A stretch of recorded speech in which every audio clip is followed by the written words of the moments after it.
Hello everyone, myself JVCV from first year CSC branch, Srinivas Institute of Technology, Valchil, Mangalore. Name of the product laptops. Startup company name Expert Technology. Name of the product as I said laptops.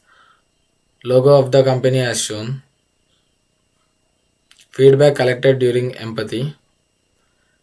Mentioning some of the requirement and feeling about the product as said by the customer during the empathizing activity. AI featured computer for easy performance. Price should be intermediate. Build quality and designs. Keyboard and CPU size should be reduced to carry easily. Based on the empathizing stage and considering the feelings and requirements of customers, many new features are to be added to the existing product. Features to be added: wireless charging, better integration with AI, improved cooling systems, enhanced security features. Futuristic product name Next Book. In prototype stage, the real working model has to be manufactured due to time constraint. The mentor advised to draw a sketch. The sketch is given below.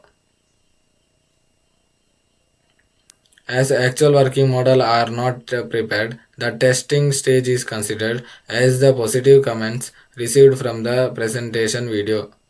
I request the viewers of this presentation video to comment your opinion to satisfy the testing stage. Thank you.